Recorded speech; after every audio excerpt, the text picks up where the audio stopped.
o fruto tinha semente, para que o homem pudesse cultivar e trabalhar e cultivar.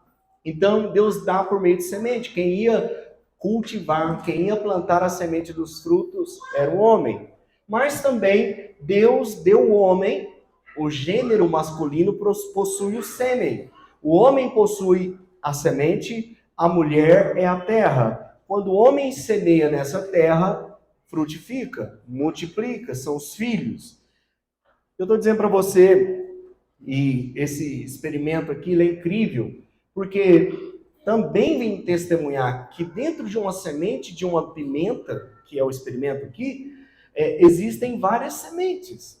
Se eu parasse o vídeo na hora que ele remove aquela semente daquela pimenta, será que nós conseguiríamos enxergar todo o potencial dentro daquela semente? Será que nós conseguiríamos enxergar que dentro daquela semente havia o potencial para tantas pimentas nascerem com tantas sementes dentro? É muito grande. Eu lembro que há muito tempo atrás eu tinha os números do mamão. Quando você planta a semente do mamão, quantos mais vão ser, quantos frutos vão vir a partir daquela semente? Era uma coisa absurda. Então, o que eu quero dizer também, e falando agora no momento de contribuição, é que Paulo está dizendo, ora, aquele que dá semente ao que semeia, ele dá semente para semear. Quando nós comemos a semente, ela está impossibilitada de frutificar. Se você come a semente, ela não tem como frutificar. Todo esse potencial fica sem propósito. Então, Paulo está dizendo, ele dá semente, mas somos nós que semeamos. E ele fala, ele dá semente, que semeia, e também pão para alimento, porque vem do Senhor. Então ele fala, também suprirá, além de suprir, aumentará a vossa sementeira. Ou seja, você vai ter mais semente. Eu quero só me deter num ponto aqui. Multiplicará os frutos da vossa justiça. E o versículo 11, que a teologia da prosperidade vai usar muito bem, dizendo, enriquecendo-vos. Então, você quer ficar rico, irmão? Semeie. Eu não vou falar isso, irmão. Ele diz assim, enriquecendo-vos em tudo. Uau, isso é muito bom. Mas agora ele fala o propósito de enriquecer. Não é um enriquecer de maneira egoísta.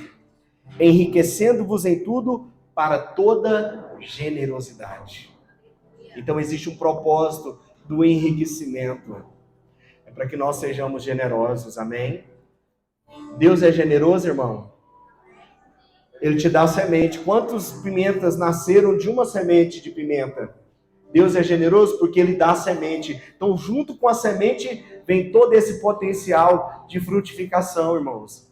Então, presta atenção comigo aqui. Presta atenção para você entender. Quando você entende a semente, existe a semente para semear e existe a semente que é para comer. O contexto aqui está falando de trigo. O pão é feito do trigo. Por isso que ele fala, aqui no versículo 10, ele está falando, ora, aquele que dá semente é o que semeia e pão para alimento também suprirá e aumentará a vossa sementeira. Então, se alimente, cuide de você. Você precisa cuidar da sua casa, você precisa cuidar dos seus filhos, você precisa pagar suas contas, mas não coma a semente. Seja generoso, irmão. Semeie. Amém? Amém, irmãos? Então, quando nós falamos de contribuição, dízimo e oferta, de uma maneira totalmente voluntária, é a oportunidade que temos de semear. Eu peguei uma parte aqui do que está escrito no nosso envelope. Pode levantar a mão quem for contribuir. Tem um QR Code aí. E o CNPJ também da Hebron, para você que quiser contribuir por Pix. Mas olha só. Eu não consegui colocar em todos ainda, irmãos, mas nós vamos colocar como parte do testemunho e da revelação que temos aqui na Hebron, é um lugar onde nós temos a prática de repartirmos os nossos recursos. Então, Você que assumiu esse compromisso, lembre-se que a partir do seu compromisso que a gente faz as contas daquilo que nós vamos investir no reino através dessa igreja local. Não estamos aqui pedindo ajuda, nós estamos aqui apenas lembrando o que é responsabilidade de cada um sobre o nosso compromisso. Amém? Deixa eu falar uma coisa para os irmãos, eu tenho que compartilhar, eu não consigo ficar só para mim. Eu gostei muito de uma palavra que eu ouvi, e o Espírito Santo testificou no meu espírito, ela é exortativa, mas é sempre uma bênção ser exortado pelo Senhor. Mas eu preciso trazer um ensino para nós a respeito desse momento de contribuição, que é uma questão de comprometimento mesmo, não é uma questão de obrigação. É compromisso que nós, dessa comunidade, temos, né, para poder sustentar essa estrutura e continuar avançando. Mas ofertas, irmãos, tem que ser algo que parte da generosidade. Eu vou falar com muito amor aqui, irmãos, para a gente não caminhar na cultura do que nós vemos em muitos lugares. Você não dá oferta porque você está aprovando se o culto foi bom ou ruim, porque o culto não é para você, amém? Amém? Então nós não damos oferta porque não, lá é bom, lá eu gostei da palavra, então eu vou dar uma oferta. Mas se você não gostar, então você não vai dar. Não, nós não ofertamos, aqui você não paga para entrar, irmão. Amém? Alguém pagou para entrar aqui, irmão? Vai pagar para sair, fecha o portão, deixa ninguém sair sem pagar. Tô brincando. Quando você vai assistir um espetáculo, você paga e você espera encontrar o lugar arrumadinho, que o espetáculo vai ser bom, porque você pagou para entrar. E se não for bom, você nunca mais volta. Mas se for bom, você volta, vai pagar de novo e ainda vai falar para outro, ó, lá é bom, vale a pena você ir, pode pagar. Não, aqui não é espetáculo. Você não está aqui para avaliar se o culto é bom ou ruim, porque o culto não é para você. Eu e você estamos aqui para cultuar o Senhor. Então é Ele que vai dar a nota, se é que Ele daria alguma nota. Então, irmãos, nosso compromisso é porque nós somos parte. É porque nós somos responsáveis, amém? Nós somos comprometidos com essa causa. Posso ouvir seu amém? Amém. Não é só o pastor, não sou eu. Eu não estou querendo tirar o peso de cima de mim, não. Mas o que não é meu, eu vou tirar, irmão. Por causa de uma contracultura religiosa que existe aí. Que quem dá mais dízimo senta até em cima em alguns lugares. Estou fora, irmão. Misericórdia. Já vendeu faz tempo. Você está longe disso. Então, vamos criar essa cultura de generosidade, irmãos. Porque nós somos comprometidos com essa causa, não é peso, não é fardo. E nós temos a palavra como fundamento dessa prática, amém? Vamos ficar em pé para orarmos, por favor, em nome de Jesus. Obrigado, Senhor, pela Tua graça, obrigado pelo Teu favor sobre as nossas vidas, obrigado porque podemos participar desse momento com um coração leve, sem peso, sem medo. Obrigado porque temos certeza da bênção do Senhor que está sobre nós. Temos convicção que por meio do teu sacrifício no Calvário, o Senhor já liberou sobre nós toda sorte de bênçãos. E que muitas das vezes não acessamos porque queremos merecer. Queremos convencer o Senhor de nos abençoar, porque muitas vezes não temos o entendimento que o Senhor já fez isso por meio de Cristo Jesus. Que o Senhor possa nos dar esse coração grato. Que nós sejamos um povo generoso. Que como a tua palavra diz nesse texto que nós lemos, Pai, que possamos semear aquilo que é para ser semeado. Que possamos alimentar daquilo que precisa ser alimentado. Nos livra da avareza, nos livra do relaxo, nos livra de colocar a responsabilidade apenas no Senhor. O Senhor levante homens e mulheres, Pai, que administram bem os recursos que vêm nas suas mãos. Pai, que eles possam desfrutar que o dinheiro seja servo e não Senhor nas nossas vidas. Que o dinheiro sirva, Pai, para acessarmos, Pai, qualidade de vida e testemunharmos do Teu cuidado, do Teu amor, da Tua provisão sobre nós. Que sejamos um povo que abençoa, que sejamos um povo, Pai, que de fato tem prazer de contribuir, porque é responsabilidade nossa, Pai, manter essa estrutura, manter esse local para que o Evangelho continue sendo pregado e mais pessoas sendo alcançadas. Obrigado porque temos essa oportunidade, sem nenhum medo do Senhor pesar a mão sobre as nossas vidas, sem nenhum medo de vir devorador, porque o Senhor, Pai, é a nossa garantia, o teu sacrifício é a nossa garantia, e nós cremos, por isso somos gratos e contribuímos com alegria no nosso coração. Assim eu abençoo os meus irmãos, em nome de Jesus. Quem crê, diga um amém bem forte aí, querido. Se você pegou o envelope, pode levar para colocar no gasofilácio ali debaixo da árvore da vida. De Deus, vem sobre nós, te desejamos,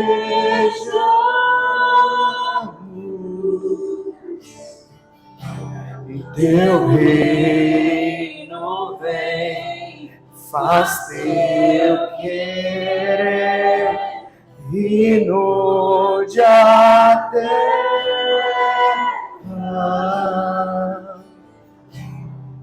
Aleluia. Glória a Deus. Glória a Deus.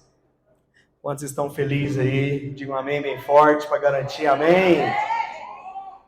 Aleluia. Glória a Deus. Amados, estamos aí chegando ao fim de férias, né? Esse é o penúltimo domingo do mês de julho. Sei que tem muitos irmãos viajando. E glória a Deus por isso, como eu falei na semana passada. Talvez eu ministre novamente daqui a uns dias sobre... Eu acho que é preciso a gente falar sobre descanso, porque é uma questão muito distorcida no meio da igreja, esse assunto. E a gente precisa compartilhar. Hein? Quantos entendem que o descanso foi criado por Deus? Amém? Amém? O sétimo dia, Deus criou o descanso. E o sétimo dia é o primeiro dia do homem criado. Glória a Deus, as crianças vão para a salinha? Vão? Já está lá, né? Então, estou atrasado aqui. Elas vão ser ministradas, nós compartilhamos ali na linguagem delas, para que elas sejam edificadas também. Nós não entretemos crianças. Glória a Deus. Feliz pela sua vida. Muito bom ver os irmãos aqui. Nós temos ministrado uma série de mensagens sobre parábolas, né? Nós vamos também hoje falar sobre uma parábola que Jesus contou. Mas antes eu queria falar com os irmãos. Nós devemos aí já deixar nossa agenda para o segundo semestre organizada para os nossos eventos e pedir para os irmãos se organizarem aí os seus dias para participar desses eventos. A gente está programando um curso de casais, que vão ser 4 semanas, né? 4 sextas-feiras. A gente vê como uma necessidade ministrar sobre casamento, né? Amigo, já lá, está escrito, isso é homem de Deus, ó. Então, vamos seguir o exemplo do Romário, já é o primeiro, ó. Já é o primeiro. E, como os irmãos sabem, eu acredito que falar sobre casamento é fundamental. A Bíblia fala, a Bíblia é um livro sobre casamento, sobre família, né? Casamento é desejo de homens, família é desejo de Deus. Amém? Então, quando muitas pessoas querem se casar, mas não querem construir família. Deus nunca pensou em casamento, Deus sempre pensou em família. Então já está um spoiler aqui, os irmãos se organizem para fazer o curso, né? Nosso jantar de casais foi uma bênção, foi algo incrível mesmo, e queremos continuar ministrando sobre casamento, porque eu acho tão importante falar para casais. Bom, e tantos outros, nós temos aí o evento, né? Vou reforçar aqui o evento de jovens no mês de setembro, dia 9 de setembro em Goiânia. Nós vamos ter um evento de jovens sobrenatural, incrível. E os irmãos que ainda não fizeram inscrição, façam inscrição desse primeiro lote que está em promoção, ainda ganham a camiseta. Então é topíssimo. Eu coloquei o link lá no grupo da Hebron, eu acho. Se não, me chama no privado que eu te envio. Glória a Deus. Irmãos, nós vamos abrir a Bíblia lá em Lucas, capítulo 18, versículo 9.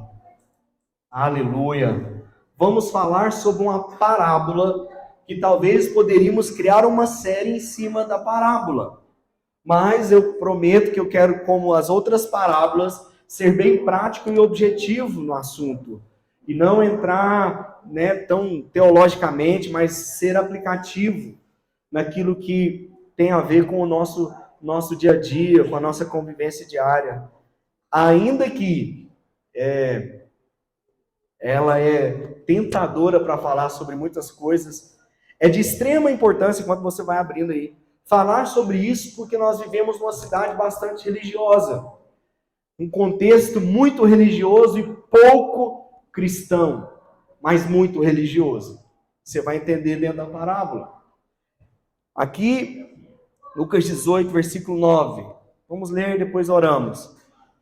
Alguns que confiavam em sua própria justiça e desprezavam os outros, Jesus contou essa parábola. 2 homens subiram ao templo para orar. Um era fariseu e outro era publicano. O fariseu, em pé, orava no íntimo.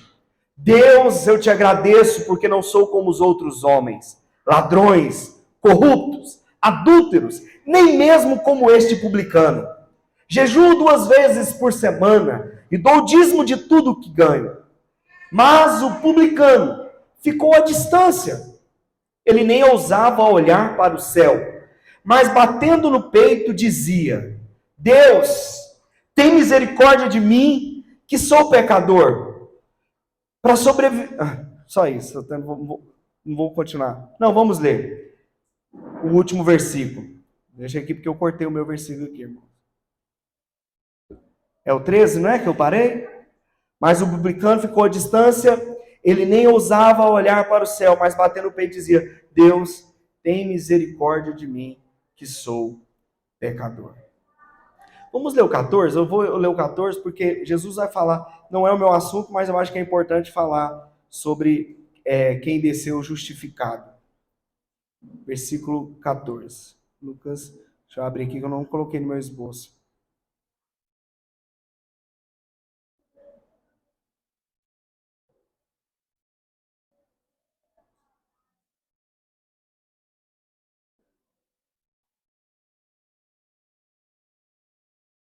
Diz assim: digo-vos que este desceu justificado para a sua casa, e não aquele.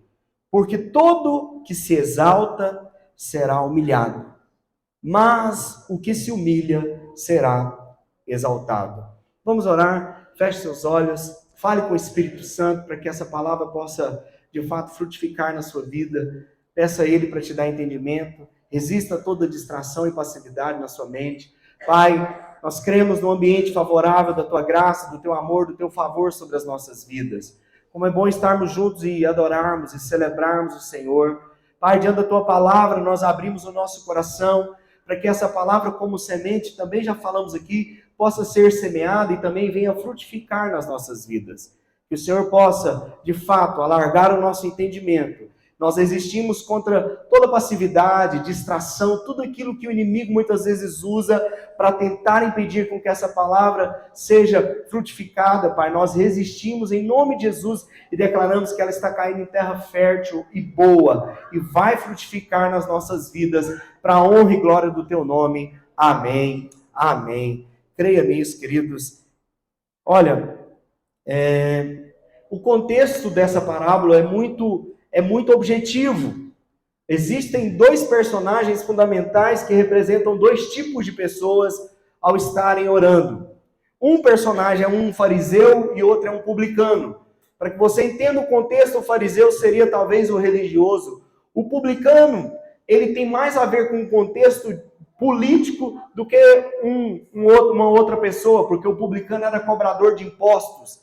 Assim como Mateus, do Evangelho de Mateus, era cobrador de impostos, ele cobrava impostos para o Império Romano. E uma das coisas que eu quero montar um pano de fundo para um entendimento da mensagem é que eu fiquei refletindo sobre algo tão simples, mas que merece uma reflexão e muitas vezes não fazemos, que é, você já parou para pensar o quanto nós precisamos uns dos outros? Eu cheguei até assim, a concluir que não dá para viver sem o outro. Entende isso? Que nós não conseguimos sobreviver sem o outro. Rapidamente, a roupa que você está usando, foi você que fez? Foi alguém que fez. E alguém que confeccionou essa roupa, ela fabricou o pano? Então, se nós fizermos uma análise rápida, o almoço que você comeu hoje, os adereços que você está aí usando, foi feito por alguém. E eu fiquei pensando, você sabia que também você faz alguma coisa para outra pessoa? Que ela precisa de você? Então nós precisamos uns dos outros para sobreviver. E isso de maneira humana, eu não entrei em parte espiritual, a humanidade por si só deveria ter essa consciência. Então o amor ao próximo, como muito é ensinado, deveria ser algo não divino, deveria ser algo humano, só por ter um entendimento. Então, e eu fiquei pensando sobre isso, o quanto nós precisamos uns dos outros para a sobrevivência. Fiquei pensando que a multiplicação, por exemplo, a multiplicação, eu citei o exemplo aqui durante o momento de contribuição, sobre a semente, sobre o sêmen, a multiplicação ocorre porque existem dois. Existem lá então o XY e o XX, né, os cromossomos. Então, existem o sêmen, o útero, o ovário. Então, não é uma pessoa só não consegue reproduzir. Não consegue. Uma pessoa só não consegue reproduzir. Outra coisa, querido, a multiplicação acontece com os diferentes e não com os iguais. A multiplicação, ela é hétero, ela não é homo. No homo não tem multiplicação, a multiplicação tem no hétero. Então, para que haja multiplicação, tem que ter um diferente. Tem que ter em alguém o que você não tem. Amém, irmãos? Eu estou falando, você é uma coisa simples, mas quando você começa a pensar, você fala, rapaz. E aí você vai descendo, não sei se sua mente é igual a minha, mas eu fico raciocinando e espero que eu estou dentro do contexto desse versículo que nós lemos. Então, preste atenção, qual é a maior característica de ensino que Jesus trouxe para a humanidade? Servir. Servir. Vou te falar uma coisa, assim, com muito amor e carinho, eu estou pensativo a respeito disso, mas eu posso dizer algo para você, que o que você tem não é seu, que o que você tem é para o outro, e o que você precisa está no outro e não está em você. Amém, irmãos? Eu descobri isso quando eu casei com muito mais clareza. Eu descobri que o que tem na André não tem em mim. Amém, amor? Pegou o código? Quantos mais identificam isso que eu estou falando? Caraca, porque se a André fosse igual eu, se ela tivesse o que eu tenho, eu acho que eu não tinha casado com ela. Acho não, não tinha. Aleluia. Glória a Deus. Tá vendo, irmãos? Preste atenção. E nós, eu vou ampliar o assunto para que você entenda aqui. Porque os conflitos, eles existem, seja num casamento, seja na família, seja num trabalho, seja num governo. Eles existem porque existem pessoas diferentes. E se nós tivéssemos maturidade o suficiente, ao invés de conflitos, nós teríamos bonança, nós teríamos paz. Porque o que não tem em mim, tem no outro. E nós podemos aprender com os diferentes. E quando nós aprendemos com os diferentes a relacionar com os diferentes, multiplicação acontece, a paz cresce, a paz se multiplica, a alegria se multiplica, irmãos. E se nós, e eu estou falando isso para você, simplesmente dizer para você que o texto está combatendo todo o egoísmo, toda capacidade de se achar melhor do que o outro, todo espírito de superioridade, de achar que é melhor. Esse fariseu se achava melhor. Ele se achava mais capaz, mais merecedor. E eu fiquei meditando, irmãos. Por isso, estou compartilhando com você essa mensagem. E não sei se você já parou para pensar sobre esse assunto, mas certamente coisas que você precisa está em alguém. Coisas que você precisa está no próximo. E o outro, que o outro precisa, está com você. Amém, irmãos? Se não venha reter. Tem coisas que as pessoas estão precisando que só você tem. Tem coisas que você não tem que você só vai encontrar nos outros e você não vai encontrar em você mesmo. Então não dá para se sentir melhor, irmãos. Nem Jesus, irmãos. Nem Deus encarnado, que é Jesus, se colocou na posição de superior. Ele serviu o tempo todo. Ele lavou os pés. Por quê? Porque ele sabia o que eles precisam está em mim e eu vou servi-los. Até hoje ele nos serve. O que você precisa, irmão? Romanos, capítulo 8, versículo 32, a reza da Hebron. Se ele deu Jesus graciosamente, quanto mais não nos dará com ele, graciosamente, todas as coisas. Se ele deu Jesus graciosamente, irmãos, o que você está precisando? Tem Jesus. E muitas vezes não buscamos em Jesus porque nós achamos que já temos, que já somos bons. E não temos humildade para reconhecer que somos necessitados. Ou queremos merecer com base no nosso próprio esforço, com base na nossa qualificação. A humanidade, ela não se atenta para esse simples detalhe. Um simples detalhe que é uma necessidade humana, no meu ponto de vista. Nós precisamos uns dos outros. Eu preciso de você. Amém, irmão? Criou-se uma ideia, não vou dizer mística, mas uma ideia de superioridade. Nós colocamos, e eu falo, não vou abranger outras áreas, mas dentro do contexto eclesiástico, de igreja, colocou-se uma ideia de que pastor, irmão, se eu falar para você fechar os olhos, imagina um pastor, como é que você imagina, irmão? Como que é um pastor?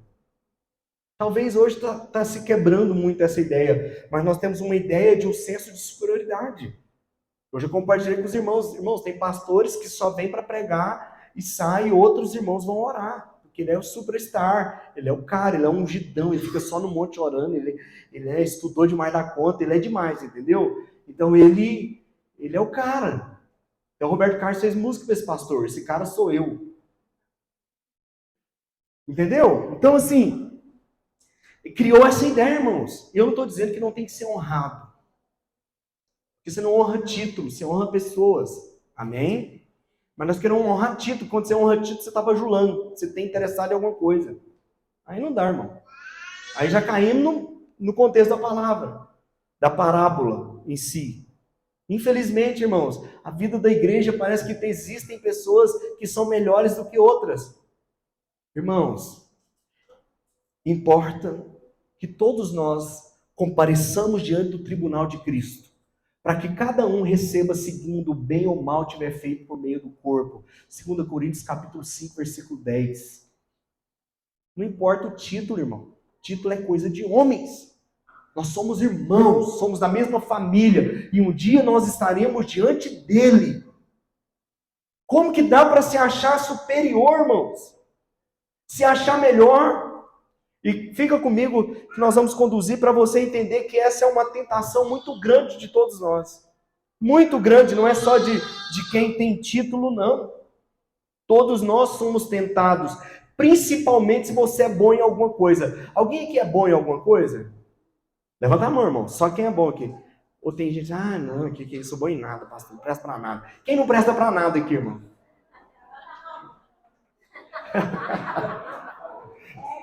Pelo amor de Deus, irmão, você não fala nada. Tá amarrado, irmão. Você tá doido, entendeu? Aí a gente fica na falsa humildade. Não, que é isso? O Caio tá na minha frente, os meninos que cuidam do meu cabelo e da minha família. O Caio mais a Nayara. Irmão, vamos fazer o inverso? Deixa eu cortar o cabelo de alguém pra você ver. O do Caio eu dou conta, o do Caio eu dou conta. O seu eu dou conta, mano. Entendeu?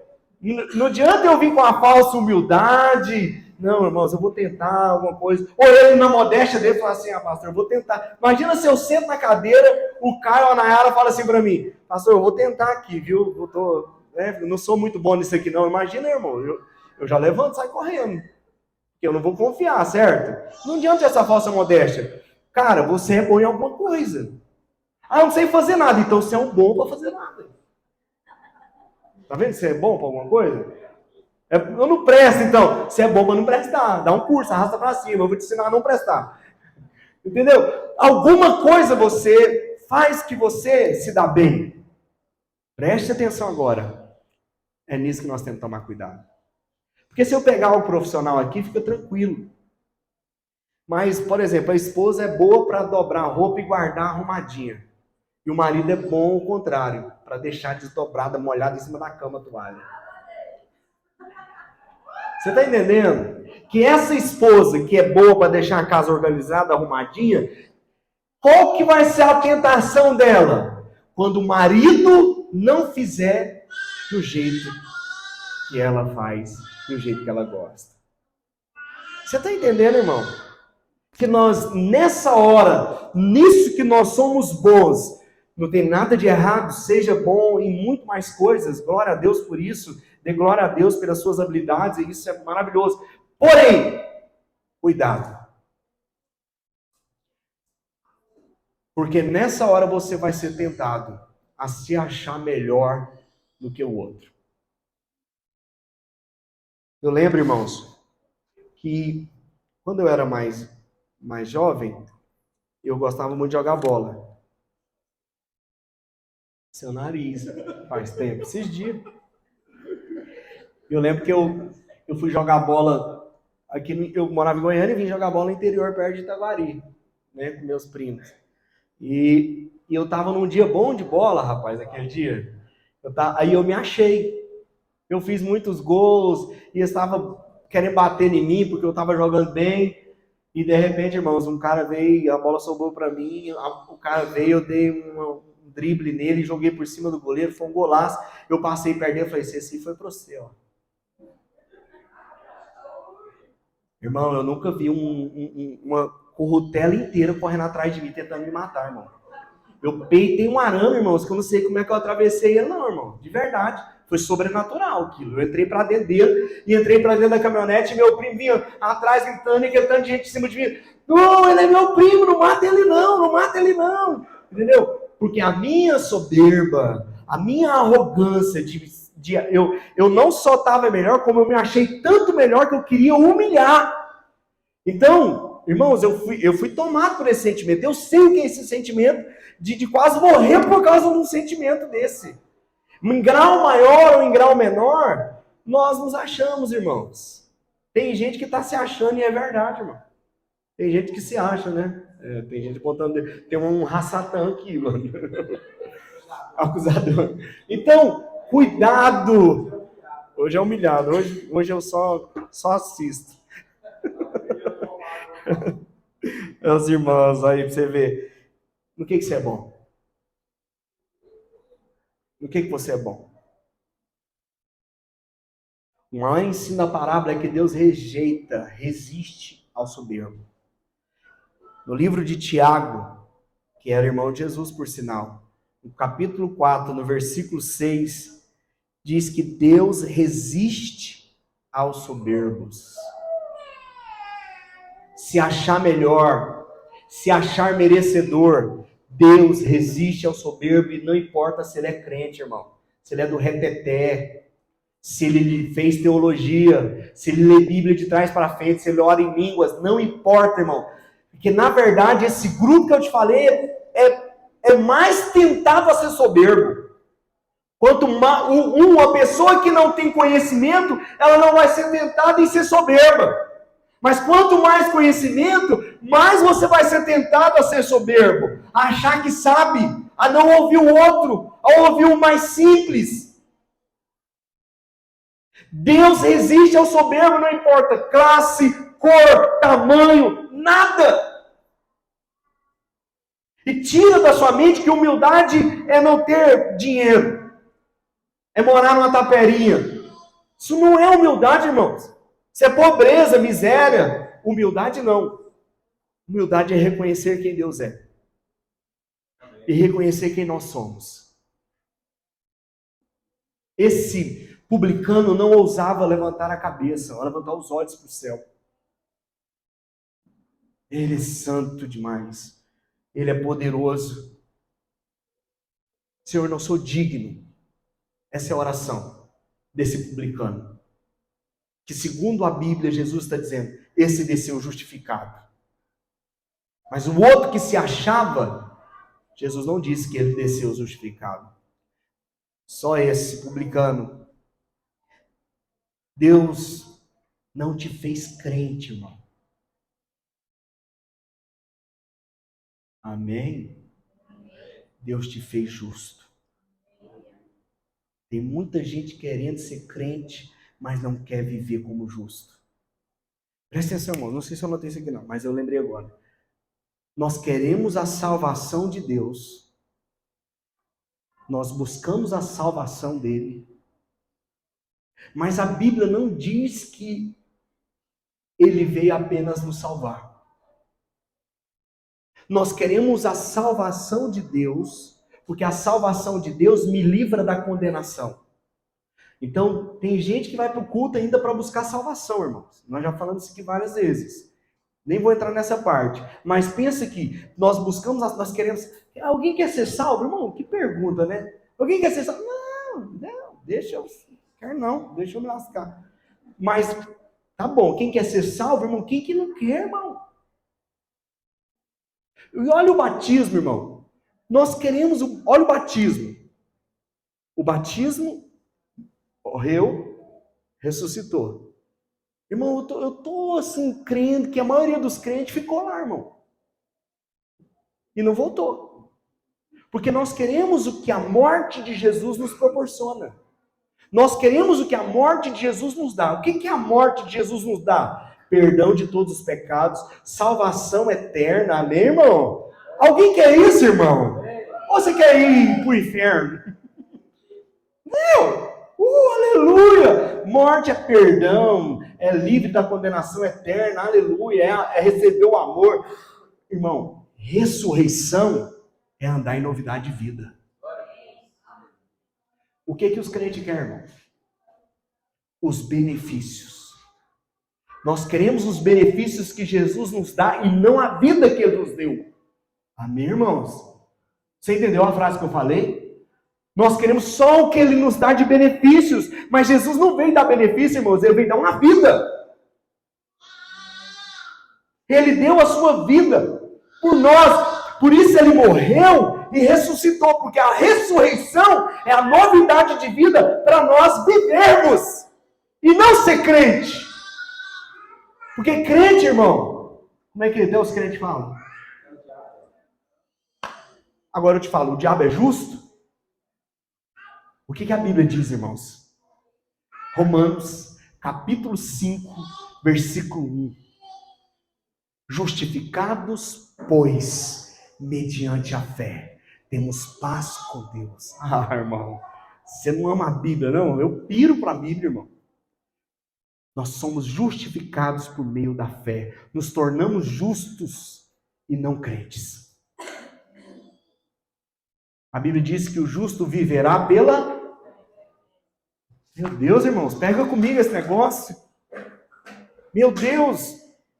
Isso explode dentro de mim, irmãos. E nós estamos querendo ser crente. Viver só uma crença. Por favor, entenda o que eu estou falando. Eu não estou falando que tem que ser anulado isso. Eu estou falando que tem que ser aprofundado. Não estou dizendo que é uma mentira. Eu estou dizendo que isso é superficial. Existem coisas muito mais profundas. E que muitas vezes nós não acessamos. Vamos fazer uma análise desse fariseu, irmão? Só nós aqui mesmo, já que está só nós hoje? Rapidinho. Olha, será que se nós encontrássemos esse fariseu, qual seria a ideia que nós teríamos desse fariseu?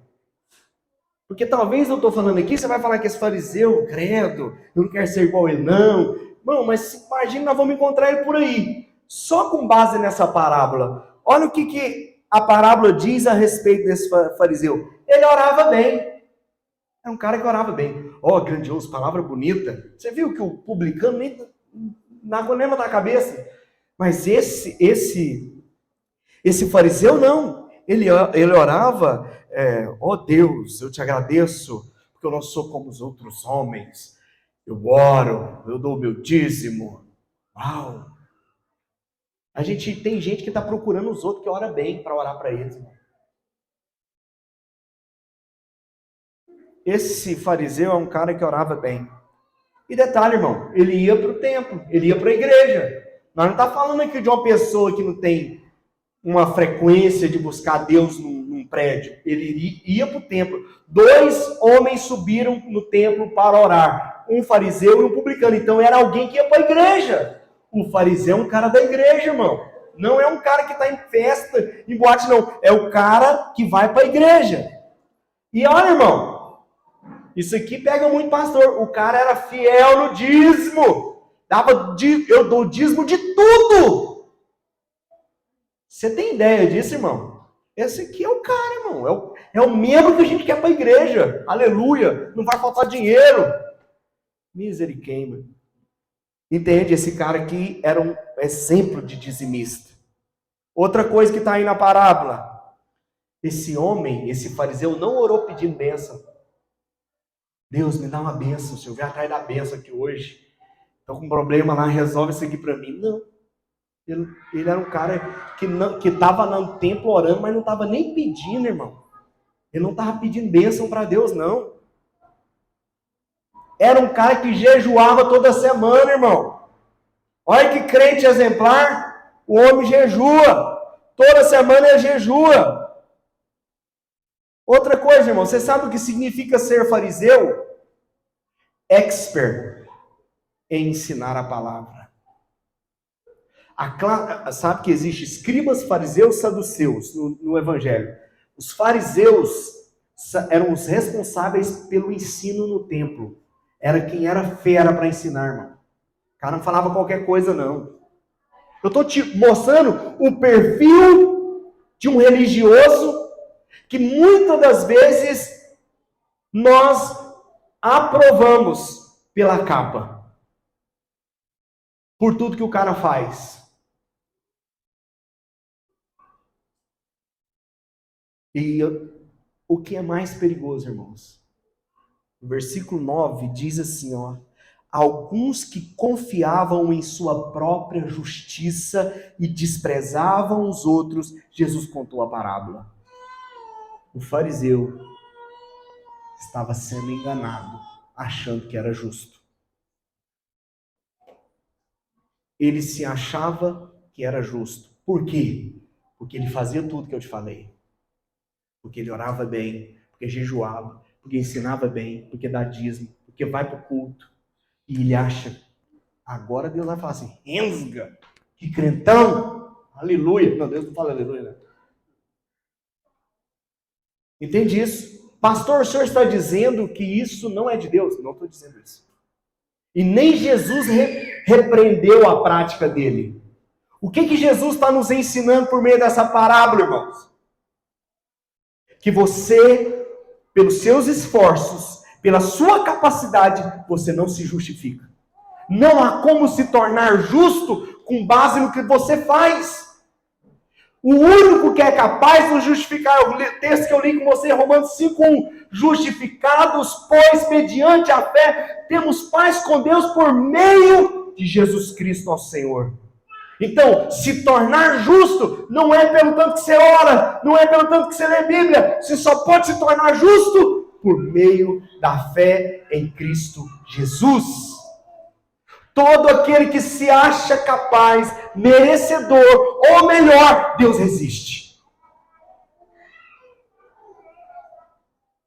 Deus não divide a glória dele com o homem. É tão insignificante só pensar numa comparação como essa. Não.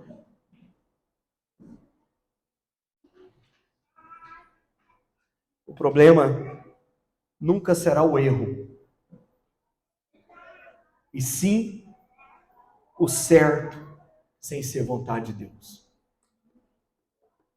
Repita comigo, irmão, para você memorizar.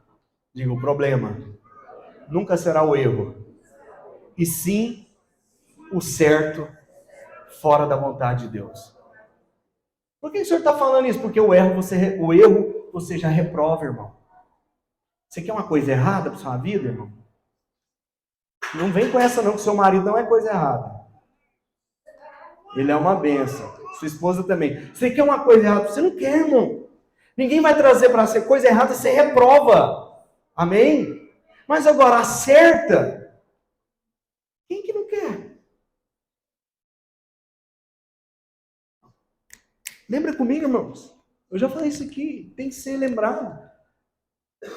Quando Jesus está sendo tentado no deserto, em Mateus capítulo 4, o diabo aparece para tentar Jesus. Eu te pergunto, aonde o diabo quis matar Jesus na tentação? A tentação era assim: Senhor, eu vou te matar, porque você vai querer salvar os outros. Não. Eu até fiz um vídeo polêmico lá, né? Quem quer te salvar, irmão, é a serpente. A serpente sempre vai querer salvar você. Hã? Tá, a serpente é bonita, né, irmão? O diabo vai sempre querer salvar você. Lembra quando Jesus fala que importava que ele morresse e ressuscitasse, e Pedro se levanta e fala o quê? Que isso, mestre? Isso não vai acontecer com o Senhor. Nós vamos te salvar. Quando o Pedro queria salvar Jesus, então Jesus fala para Pedro o quê? Arreda-te, Satanás. Porque Satanás estava falando por meio da boca de Pedro para salvar Jesus. Escute-me, eu coloquei bem pequeno na frase. Jesus não quer apenas te salvar. Ele quer te conduzir para o propósito.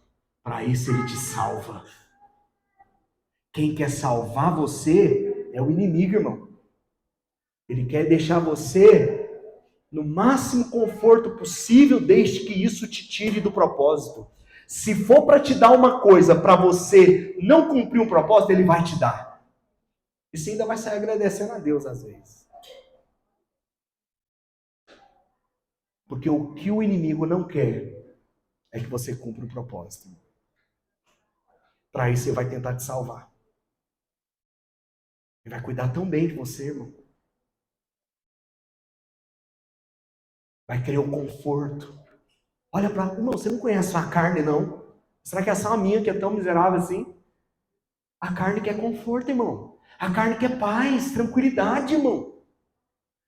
Ah, mas Jesus não tem paz e tranquilidade para mim? Não, Jesus não tem paz para você, irmão. Ele é a paz. Porque paz para você é 2 coqueiros aqui, uma rede, sendo uma praia, bebendo água de coco. Isso é paz. Não, irmão. Paz é você ter certeza que quem está cuidando de você em qualquer tempo. Porque as turbulências, irmãos, são necessárias. Você não vai viver nessa terra sem aflição, irmão. Agora, você pode viver os momentos de aflições em paz. Amém, irmãos?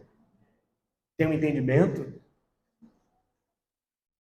Cuidado com quem quer te salvar. O desconforto não significa que é do diabo. Talvez o desconforto, porque é desconfortável perdoar, irmão. Tem gente que chora porque não dá conta de perdoar. Tem gente que só lembrar da mãe e do pai começa a chorar, irmão. Dói. Vai doer, irmão.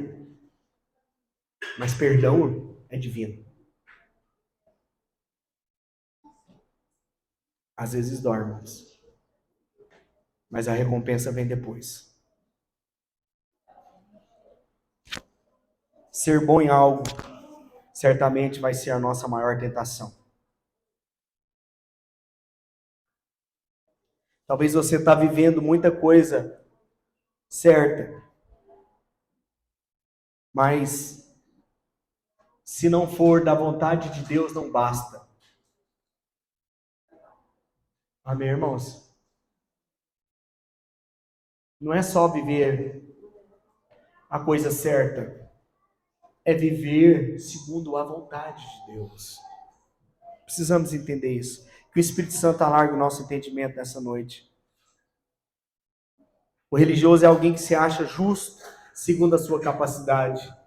Ele acha que ele é bom por causa que ele faz as coisas, então ele merece ser abençoado.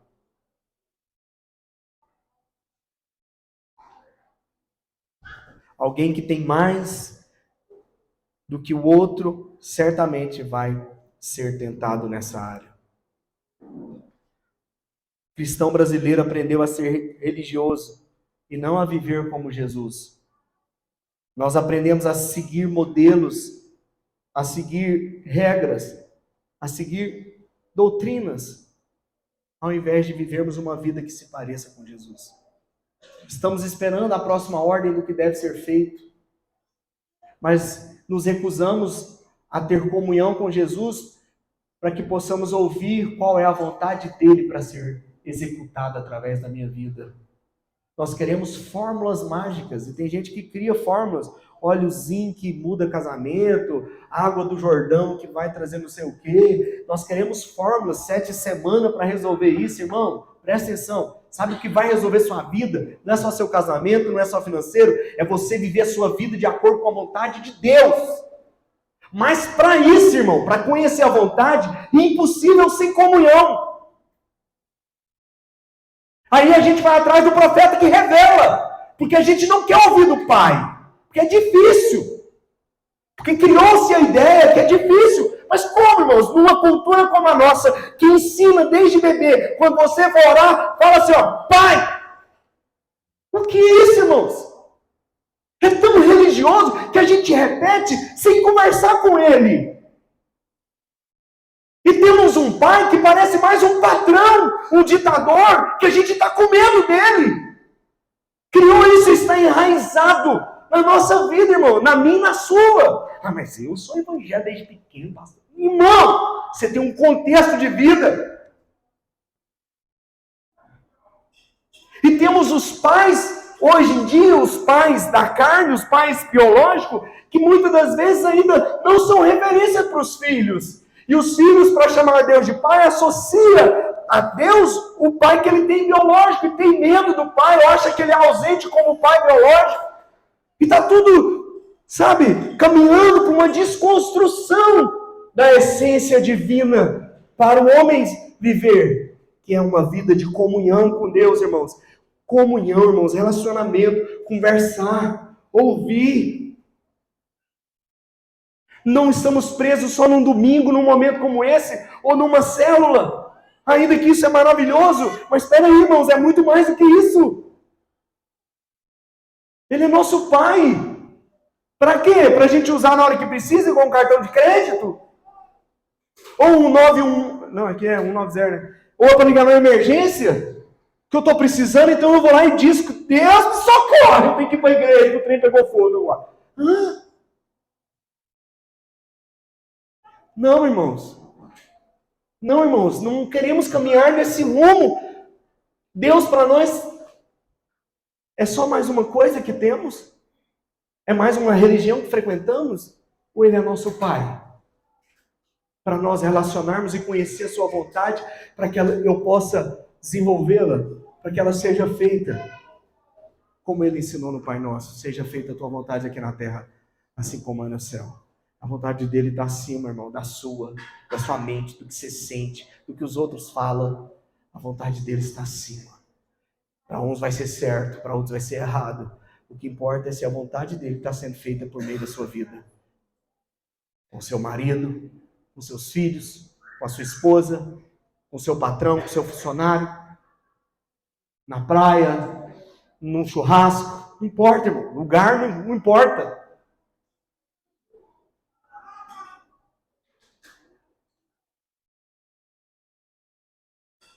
O religioso não foi justificado porque orava ou jejuava ou dava dízimo.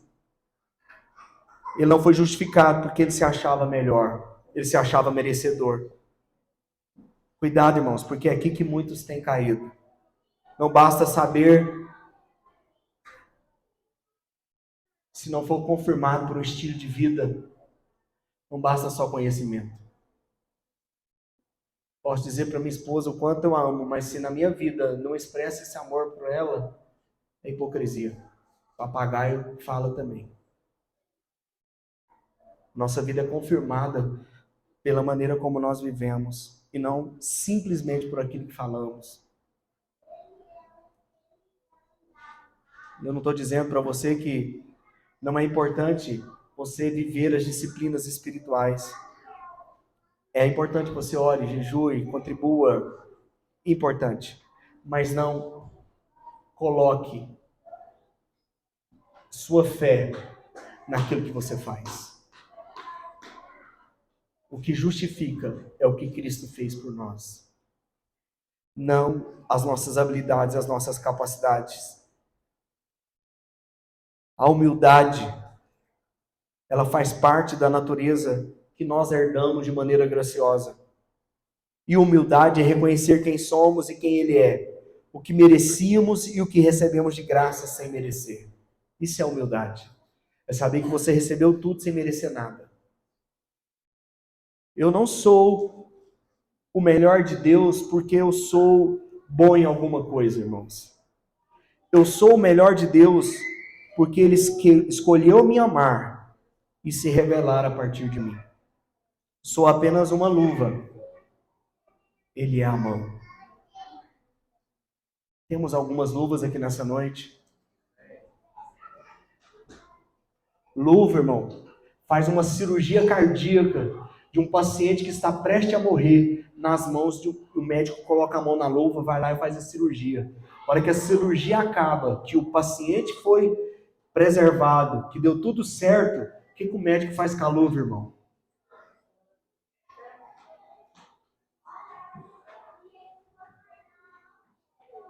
Eu não estou dizendo que você é descartável, pelo amor de Deus, o exemplo não é para mostrar que você é descartável. O exemplo é para mostrar que a luva não tem glória. A luva não tem glória, irmãos. Nós somos uma luva. Eis aqui, Senhor. A luva foi jogada no lixo, mas ela cumpriu o propósito da sua existência, irmão. Tem gente que sopra a luva, amarra aqui e vira uma crista de galo e vai brincar com ela. Irmão, tá cheio de prédio de igreja com crista de galo.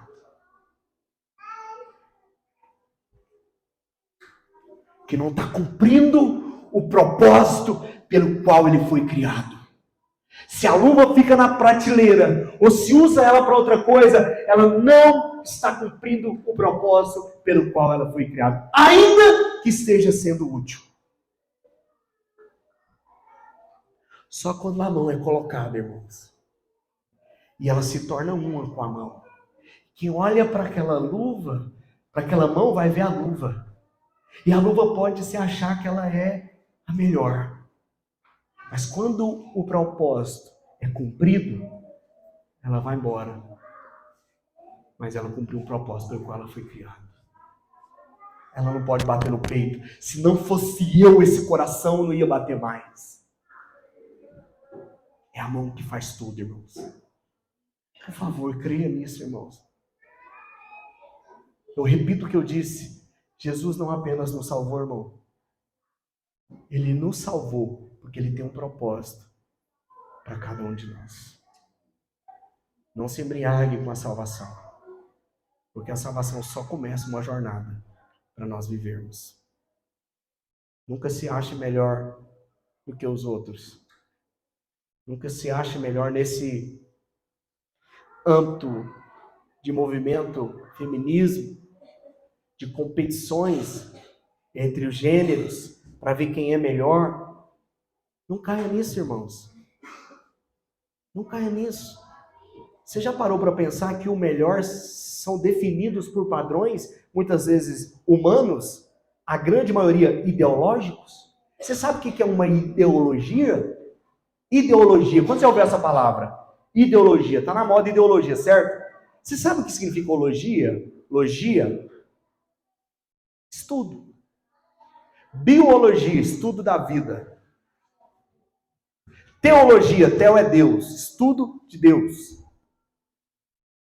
Ideologia, estudando uma ideia e não um fato. Crer em ideologia é crer em algo que ainda não é fato, irmão. Então não entra nisso, não. Não entra nisso, não, irmão. Porque os padrões são definidos pelos homens, os seres humanos. Aqui eu não estou falando de gênero. Os seres humanos definem padrões de melhor e quer competir. Irmão, peraí. Cada um tem sua função.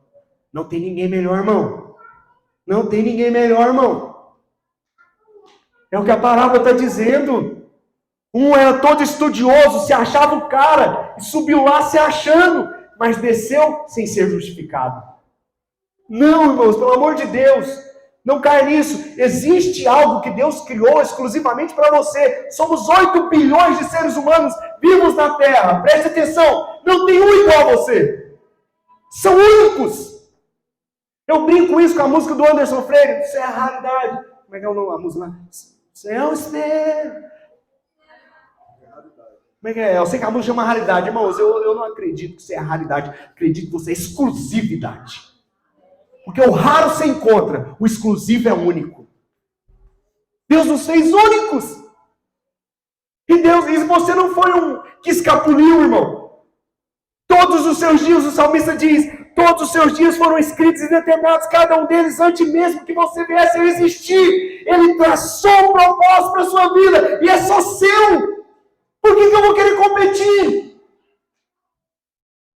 Não preocupe-se com isso. Preocupe-se em viver a sua vida segundo a vontade de Deus. Amém, irmãos? Amém?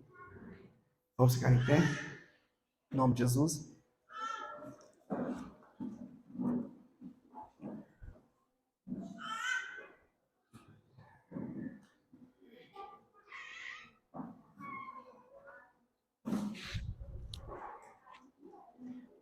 Sabe, irmãos, de maneira bem prática, como nós somos com quem não é bom como nós? Como nós reagimos com quem não tem a capacidade de execução como a nossa? Quando alguém não faz do jeito que você quer, como que você reage? Quando alguém buzina no trânsito e você está certo. Quando alguém passa na sua frente, ainda buzina e mostra o dedo para você. E quando é alguém bem próximo de você, não faz o que você queria, ou do jeito que você queria, como que é a sua reação?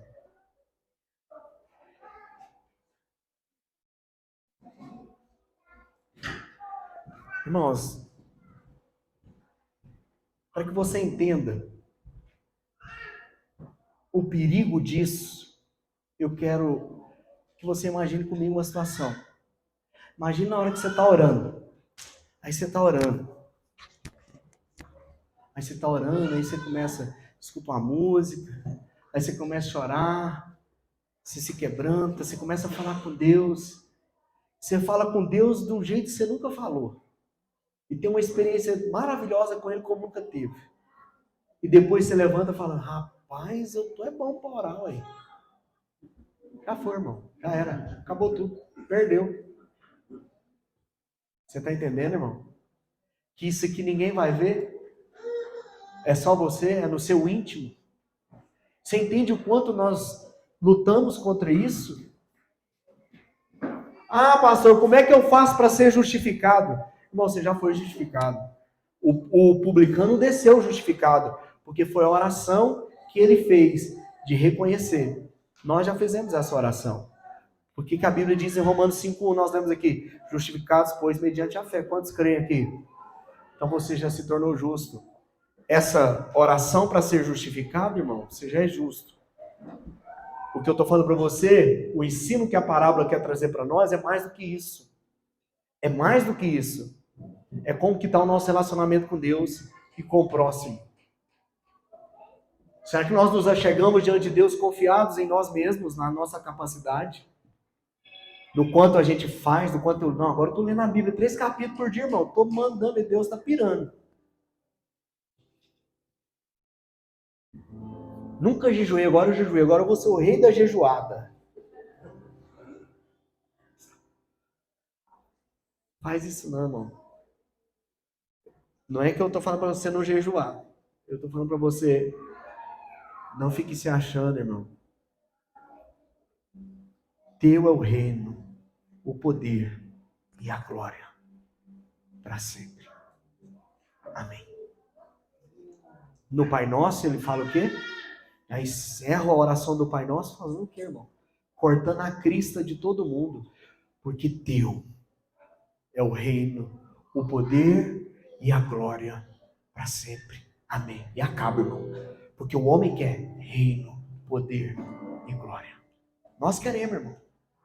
Ah, uma criança aí pra você ver, elogie ela. Uma vez que ela traz um rabisco, você fala, que gracinha. Irmão, ela vai trazer todos os rabiscos pra você ver agora. Por quê? Porque ela... Ah, meu pai gostou. Não, sério? Olha aqui. Ela vai se achar, irmão. Ela não tem capacidade de discernimento de sentimento, amém? Então, não, a gente acha gracinha. Mas isso, quando não é trabalhado, ela cresce com isso e isso empodera ela de achar melhor do que os outros. Eu trabalho isso com meus filhos, irmão. Eu tenho que trabalhar isso com meus filhos. Não, Lipão? É, meu filho? Tem que trabalhar isso, irmãos. Eu estou falando que você não tem que dar o seu melhor. Pelo amor de Deus, não distorça o que eu estou ensinando aqui hoje. Irmão, dê o seu melhor, seja expert. Meu Deus, irmão, seja expert. Mas lembre sempre da oração do Pai Nosso. Eu é o reino, o poder e a glória. Irmão, sabe, a bondade que você vê em mim, ela não é minha, ela vem do Senhor. Use a sua capacidade, as suas habilidades para glorificar o nome do Senhor. Porque para Ele, irmãos, toda honra e toda glória, irmãos, só pertence a Cristo Jesus.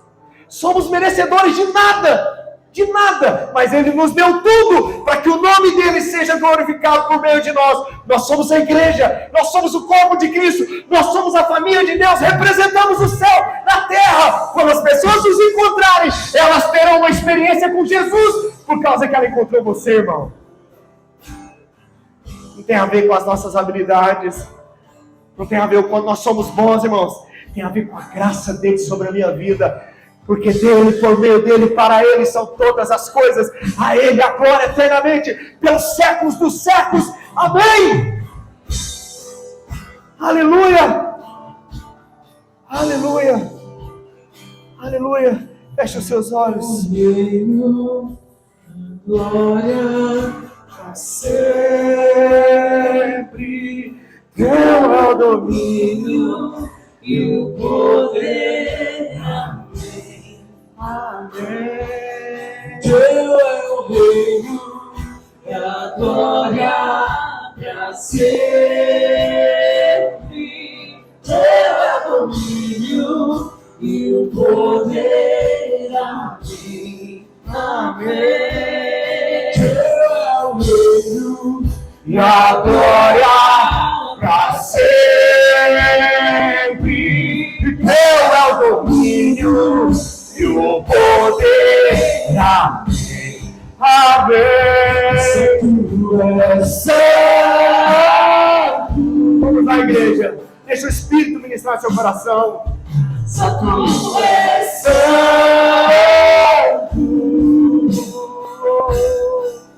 Não há outro como tu. Não há outro como tu. Não há outro como tu, não há outro como Jesus. Feche seus olhos por um instante. Deixa o Espírito ministrar no seu coração, querido. Diante de tudo que foi compartilhado aqui nessa noite, por meio da palavra dele. Deixa o Espírito Santo alargar o seu entendimento. Vamos levar isso para a nossa realidade. Vamos aplicar esses princípios de graça, de sabedoria. Nós rejeitamos nessa noite toda soberba, todo espírito de superioridade. Senhor, nós rejeitamos tudo aquilo que muitas das vezes nós nos colocamos como merecedores pelo que fazemos. Senhor, nos ensina a ser um povo que faz porque é e não para merecer. Faz porque já sabe quem é, que tem clareza, que tem convicção, que as práticas de disciplinas espirituais sejam uma realidade por causa de quem nós somos, e não para tentar convencer o Senhor a nos dar alguma bênção. Senhor, o Senhor já nos deu Cristo Jesus de maneira graciosa. Nós recebemos a Cristo Jesus. A tua palavra diz: quanto mais o Senhor não nos dará com Ele todas as coisas. Não é porque merecemos, é porque o Senhor nos ama. E cremos no poder do Teu Espírito Santo, que nos aperfeiçoa a cada dia, para que a vontade do Senhor seja feita em nós e através de nós. Pai, eu quero declarar sobre os lares, sobre as famílias que estão aqui representadas. Senhor, que os meus irmãos não viverão uma vida de competição para ver quem é melhor, mas nós iremos viver uma vida de servidão. Nós iremos servir a nossa família, os nossos cônjuges. Nós seremos a expressão da Tua graça, do Teu amor. Senhor, nós podemos aprender com todos. Podemos aprender com os nossos filhos, com os nossos pais, com os funcionários, com os patrões, com qualquer pessoa. Nos dê ouvidos, Pai, sensíveis para aprendermos, um coração humilde para reconhecer que todos têm algo para contribuir nas nossas vidas, Pai. Eu quero declarar que o ambiente da casa, a convivência nos lares, no trabalho, essas convivências não serão as mesmas, Pai. Pai, aumenta a nossa fé, Senhor. Não queremos apenas ouvir por ouvir, nós queremos viver por meio da fé, como diz a Tua palavra. Eu ministro isso sobre a vida dos meus irmãos, nessa noite, em nome de Jesus. Querido, sinto algo no meu espírito. Tenho clareza que o Senhor deseja trazer algo prático para as nossas vidas.